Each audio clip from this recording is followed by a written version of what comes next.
Hey everybody, this is Sam Hack here with Rent to Retirement, your partner for real estate education and investing.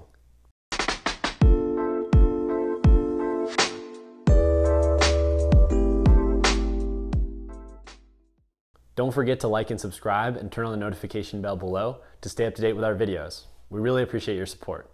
You may have seen some of our previous videos touting real estate's benefits and just how effective it is compared to traditional retirement plans. So now that we know the background on real estate and are convinced that we want to invest in it, how can we form more concrete goals for our real estate investing career? For instance, how much income producing real estate does someone have to buy in order to retire?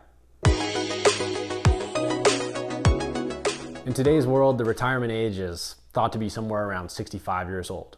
So no matter how old you are now, when you become 64 and a half, how much money do you expect to be making each year in salary? For most people, it would be a pretty big accomplishment to be bringing in $120,000 a year or $10,000 a month in income. That's a pretty healthy living at 64 and a half. Now, when you turn 65 in 6 months' time, will you want to retire? If you said yes, how are you going to maintain the lifestyle you're living at 64 and a half with $10,000 a month? Will you have a pension? Will you withdraw money from a 401k or IRA? Any of these traditional and reliable retirement plans may not be so reliable anymore. Pension plans are going the way of the dodo bird, and 401ks and IRAs are soon to follow suit. Why, you may ask? Because they don't provide any income. You've saved for retirement your entire life with the utmost discipline. And now you'll have to see that big number in your 401k or IRA shrink each month. That's a pretty tough pill to swallow. The only way to have a truly successful retirement is to invest in income producing assets like real estate. So if we did things right and we invested in real estate, how many rental properties would we need to replace our $10,000 a month income from our previous W-2 job? A typical turnkey single-family property from the rent to retirement inventory usually cash flows about $400 per month. To find out how many properties we would need to generate $10,000 a month in passive income, let's take that $10,000, divide it by 400, and that will give us 25 properties. If we were able to find slightly better deals that cash flowed $500 per month, we'd find out that we only need 20 properties to produce $10,000 a month in passive income. How would we achieve owning 20 cash flowing properties? That's a ton of real estate, right? Well, how do you eat an elephant? One bite at a time, that is. To accumulate 20 cash flowing properties, you could buy 2 properties a year for 10 years. At a cost of $100,000 per property, we'd be looking at down payments between $20,000 and $25,000 for a typical investment property on renttoretirement.com.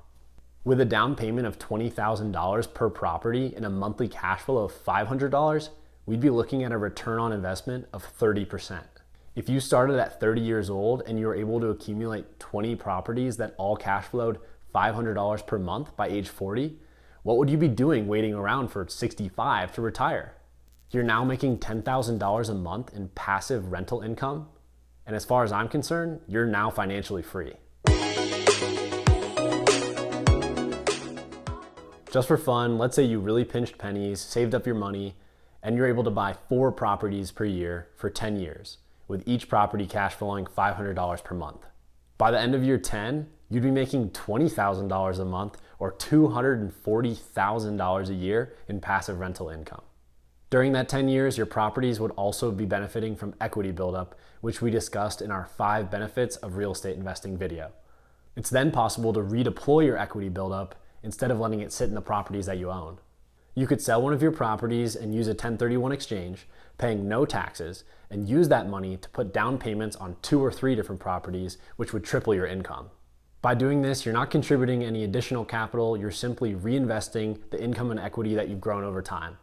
What about if you took those 3 or 4 homes and you did another 1031 exchange, turning those 3 or 4 homes into 9 homes? What would your cash flow and ROI look like on that initial $20,000 invested? What if you bought 5 homes every year for 10 years and did a 1031 exchange on each of them after owning each for 3 years? Are you seeing how quickly we can accumulate a critical mass of investment properties that will allow us to retire?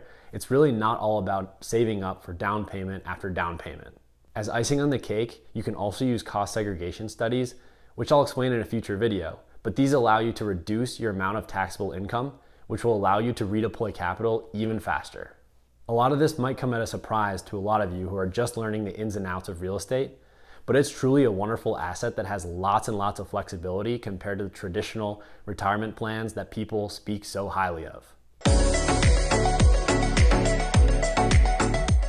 One of the reasons that real estate continues to be an amazing asset to invest in is because so many people don't take the time to learn about how it really works or how to invest in it. But not you. You're here, changing the narrative and bettering yourself exponentially compared to your friends. As real estate billionaire and creator of the REIT, Sam Zell, says, when everyone is going right, look left. Remember to like, subscribe, and turn on the notification bell below. Thank you so much for taking the time to watch, and we'll see you on the next one.